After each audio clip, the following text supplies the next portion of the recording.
ನಮಸ್ಕಾರ ರೀ ಎಲ್ಲರಿಗೂ. ರೊಟ್ಟಿ ಮುಟ್ಗಿ ಈಸಿಯಾಗಿ ಮಾಡೋದು ಹೆಂಗಂತ ತೋರಿಸ್ಕೊಡ್ತೀನಿ ನೋಡಿರಿ. ಈಗ ನಂದು ಹಿಂದಿನ ವೀಡಿಯೋದಾಗ ಹಿಟ್ಟು ನಾದೋದು ಆಮೇಲೆ ರೊಟ್ಟಿ ಮಾಡೋದು ಅದೆಲ್ಲ ಆಯ್ತು ನೋಡಿರಿ. ಅದನ್ನು ನೀವು ಬೇಕಾದ್ರೆ ನನ್ನ ಚಾನಲ್ಗೆ ಹೋಗಿ ಚೆಕ್ ಮಾಡ್ಕೊಂಡು ನೋಡ್ಕೋಬೋದು.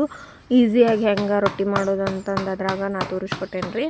ಆಮೇಲೆ ಈಗ ರೊಟ್ಟಿ ಮುಟ್ಗಿ ಹೆಂಗೆ ಮಾಡೋದು ಅಂತೇಳಿ ಹೇಳ್ತೀನಿ ನೋಡಿರಿ. ಅವ್ವಾಗಳು ಮಾಡಿಕೊಡುವಂಥ ರೊಟ್ಟಿ ಮುಟ್ಗಿ ಅಂತೂ ಭಾಳ ಟೇಸ್ಟ್ ಇರ್ತೈತಿ. ನಾವು ಮಾಡ್ಕೊಂಡು ತಿಂದ್ರೆ ನನಗೇನು ಅಷ್ಟು ಟೇಸ್ಟ್ ಅನ್ಸಂಗಿಲ್ಲ. ಈಗ ಹಿಂಗೆ ದಪ್ಪ ಸೈಜದ ಹಿಟ್ಟು ತೊಗೊಂಡು ದಪ್ಪಂಗೆ ರೊಟ್ಟಿ ಮಾಡಿ ಹಾಕ್ಬೇಕ್ರಿ. ಅದು ತವೆದಾಗ ಹಾಕಿ ಹಿಂಗೆಲ್ಲ ನೀರು ಹಚ್ಕೋಬೇಕು. ಹಚ್ಕೊಂಡು ಅದು ಒಟ್ಟು ದಪ್ಪ ಇರ್ಬೇಕು, ಯಾಕಂದ್ರೆ ಮುಟ್ಟಿಗೆ ಸಾಫ್ಟ್ ಆಗ್ಬೇಕಲ್ರಿ.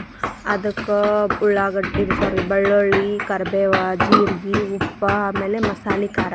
ನಮ್ಮ ಕಡೆ ನಾವು ಮಸಾಲೆ ಖಾರ ಯೂಸ್ ಮಾಡ್ತೀವಿ. ನಿಮ್ಮ ಕಡೆ ಖಾರ ಇರ್ತೈತೆ ಅದನ್ನ ನೀವು ಹಾಕ್ಕೊಂಡು ಹಿಂಗೆ ಸಣ್ಣಂಗೆ ಅದನ್ನ ಪೇಸ್ಟ್ ಮಾಡ್ಕೋಬೇಕ್ರಿ. ಕುಟ್ಟೋದ್ರಾಗ ಎಲ್ಲ ಕಲ್ಲಾಗ ಇದು ಇರ್ತೈತಲ್ಲ, ಕಲ್ಲಾದ್ರಾಗೂ ಬೇಕಾದ್ರೆ ನೀವು ಹರ್ಕೋಬೋದು. ಹಿಂಗೆ ಸಣ್ಣ ಮಾಡ್ಕೊಂಡು ಅದನ್ನೆಲ್ಲ ರೊಟ್ಟಿ ಮ್ಯಾಲೆ ಹಾಕಿ ಹಿಂಗೆ ರೊಟ್ಟಿ ಬೇಯಿಸ್ಕೊಂಡ್ಮ್ಯಾಗ ರೊಟ್ಟಿಗೆ ಹಾಕಿ ಎಲ್ಲ ತುಪ್ಪ ಬೇಕಾದ್ರೆ ತುಪ್ಪ ಹಾಕೋರಿ, ಎಣ್ಣೆ ಬೇಕಾದ್ರೆ ಎಣ್ಣೆ ಹಾಕೋರಿ. ಹಾಕ್ಕೊಂಡು ಹೀಗೆಲ್ಲ ಅದನ್ನ ಹಚ್ಕೋಬೇಕು ರೊಟ್ಟಿಗೆ. ನಾವು ತುಪ್ಪ ಹಾಕ್ಕೊಂಡಿದ್ವಿ, ನಿಮ್ಗೇನು ಬೇಕು ನಿಮ್ಮ ಇಷ್ಟ, ನೀವು ಹಾಕ್ಕೋಬೋದು. ಹಾಕ್ಕೊಂಡು ರೊಟ್ಟಿ ಹಿಂಗೆಲ್ಲ ಕಡೆ ಅದನ್ನ ಹಚ್ಕೋಬೇಕ್ರಿ. ಹಚ್ಕೊಂಡು ಅದನ್ನು ಹಿಂಗೆ ಕುಟ್ಟೋದ್ರಾಗ ಕೈ ಭಾಳ ಬಿಸಿ ಇರ್ತೈತಲ್ಲ, ಅದು ಕುಟ್ಟೋದ್ರಾಗ ಹಾಕಿ ಕುಟ್ಕೊಂಡಿವ್ರಿ ನಾವು. ನಿಮಗೆ ನಡೀತೈತೆ ಅಂದ್ರೆ ಅಲ್ಲೇ ಕೈಲೇನ ನೀವು ಇದು ಮಾಡ್ಕೋಬೋದು.